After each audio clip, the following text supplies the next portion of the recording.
Pertama, untuk yang kredit UMKM yang ada di BPR, perbankan, dan perusahaan pembiayaan.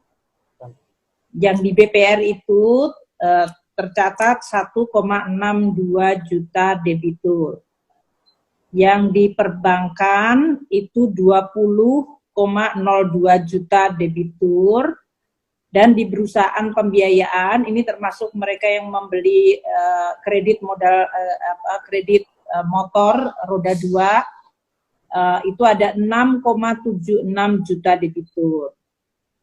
Jadi untuk para peminjam mikro kecil ini yang kreditnya di bawah 500 juta, ya, mereka pinjam di BPR atau di perbankan dan perusahaan pembiayaan yang pinjamannya di bawah 500 juta, ini setara dengan KUR. Itu ada tadi jumlahnya, jadi sekitar 28,3 rekening atau nasabah tadi.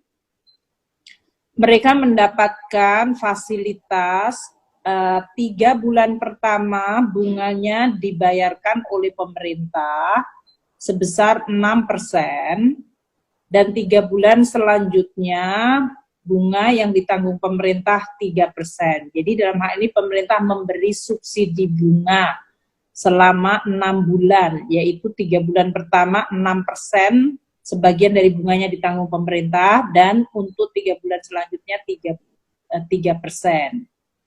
Untuk yang pinjamannya antara 500 juta sampai 10 miliar, maka bantuan pemerintah dalam hal mereka melakukan restrukturisasi adalah 3 bulan pertama bantuan bunga 3%, dan 3 bulan kedua bantuan bunganya 2%. Ini adalah para debitur atau peminjam untuk usaha kecil menengah yang sampai tadi kreditnya sampai dengan 500 juta dengan skema yang tadi subsidinya, dan untuk yang kredit menengah di mana kreditnya antara 500 juta hingga 10 miliar. Bank-bank bisa memberikan restructuring dengan penundaan pokok selama 6 bulan, dan kemudian para krediturnya tadi bisa, debiturnya tadi bisa mendapatkan subsidi bunga dari pemerintah. Kemudian yang untuk usaha kecil yang di bawah, yang kredit usaha rakyat, itu treatmentnya yaitu 8,33 juta debitur. Treatmentnya persis dengan tadi kredit usaha kecil yang pinjamannya di bawah 500 juta.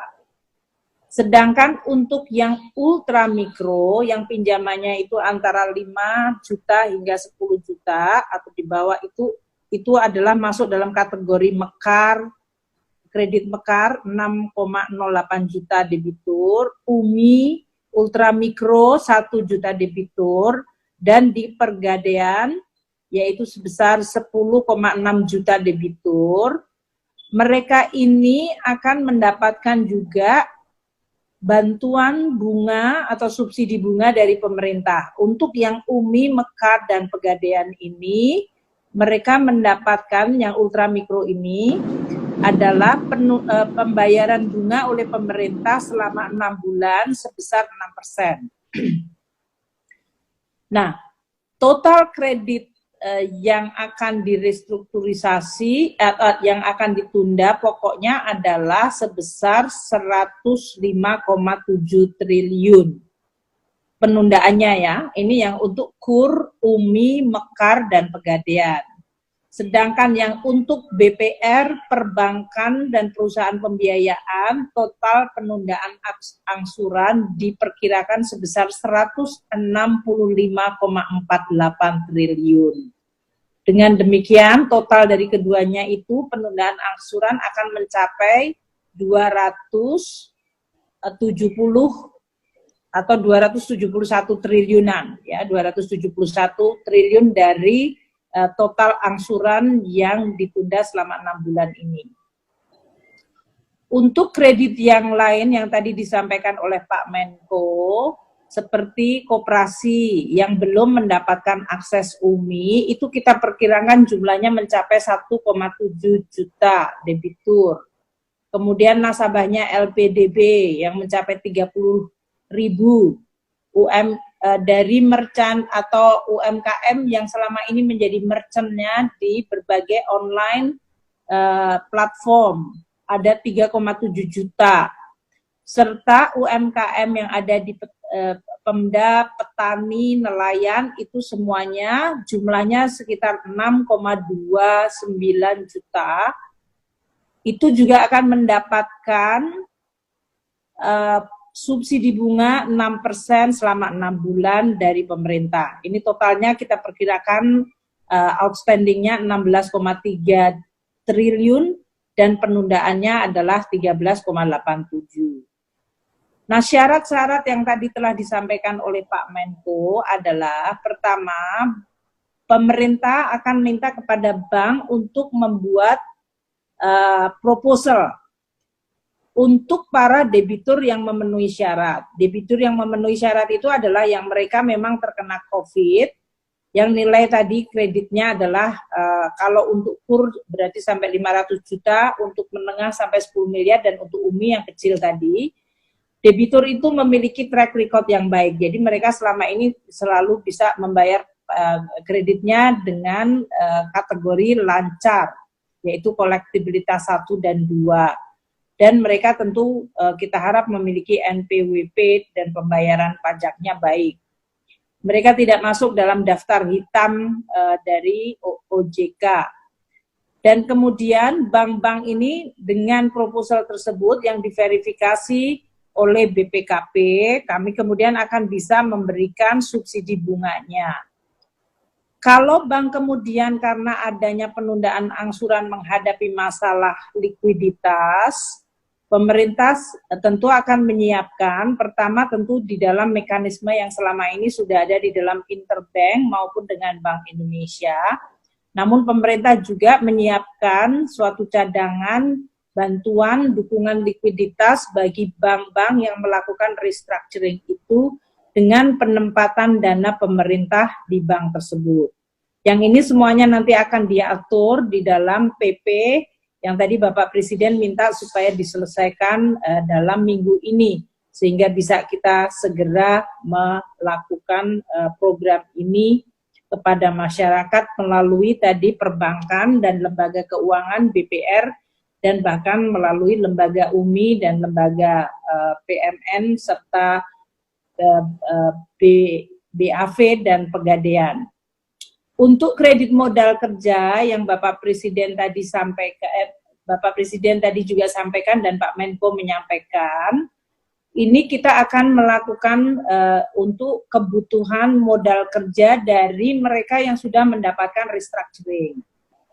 Kalau bank tersebut menghadapi risiko lebih tinggi, maka pemerintah memberikan 2 opsi, yaitu mereka bisa mengasuransikan kredit modal kerja tersebut.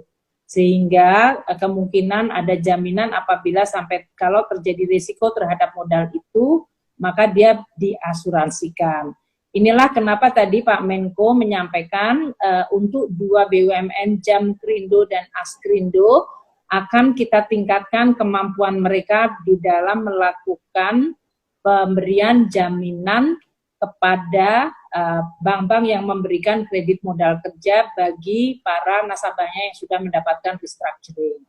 Ini sedang akan dihitung, namun kita sudah membuat mekanismenya yang nanti akan diatur di dalam PP dan kemudian aturan lebih detailnya di dalam peraturan Menteri Keuangan. Juga ada surat bersama, kesepakatan bersama dengan OJK, dengan Kementerian Keuangan untuk pelaksanaan program tersebut. Mungkin demikian Bapak, jadi yang saya ingin sampaikan bahwa program ini bisa dilakukan karena adanya Perpu, terutama yang tercantum di dalam pasal 11. Jadi ini adalah melaksanakan program yang diamanatkan di dalam Perpu, di mana pemerintah melakukan langkah untuk menjaga dan mempertahankan kemampuan ekonomi dari para pelaku usaha melalui tadi penempatan dana, melalui penjaminan, melalui PMN, dan melalui investasi. Ini adalah pelaksanaan dari Perpu tersebut. Kalau ini kemudian bisa berjalan, kita harap dampak ekonominya kepada masyarakat dari COVID ini bisa dikurangi atau diminimalkan. Mengenai bantuan modal kerja tadi yang telah disampaikan sebetulnya oleh Pak Menko adalah kita akan mengidentifikasi berdasarkan tadi dari perbankan tentunya bahwa kredit usaha kecil menengah tadi yang mendapatkan restructuring mereka dalam waktu dekat mungkin akan membutuhkan modal kerja untuk memulai lagi aktivitasnya. Ini jumlah estimasi berapa kebutuhannya, tentu kita lihat berdasarkan total outstanding kreditnya dan kemungkinan berapa banyak mereka akan memulai kebutuhan untuk modal kerja yang barunya. Ini yang sedang kita hitung bersama-sama nanti dengan OJK dari sisi profil kreditnya dari UMKM tersebut. Yang kedua, mekanismenya tadi sudah saya jelaskan, ada dua mekanisme yang sedang kita timbang, apakah melalui pemberian bantuan untuk premi dari asuransi kreditnya, atau melalui PMN di dalam Jamkrindo Askrindo.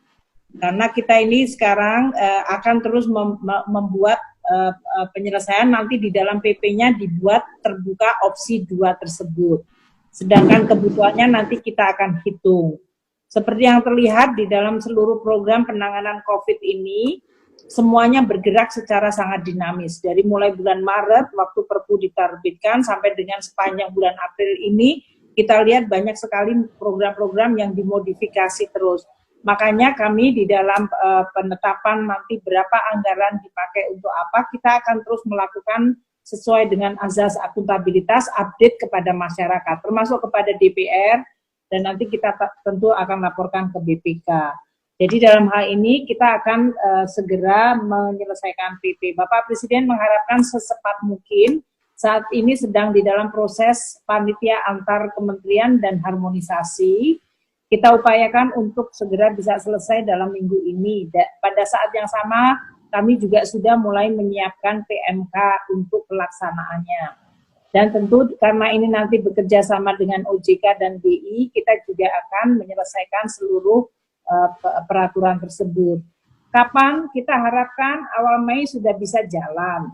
Dan oleh karena itu, kalau PP-nya sudah selesai, kita harapkan berarti minggu depan sudah bisa berjalan di lembaga-lembaga keuangannya. Itu yang kita sekarang sedang kebut, tadi Bapak Presiden sudah minta kecepatan menjadi sangat penting.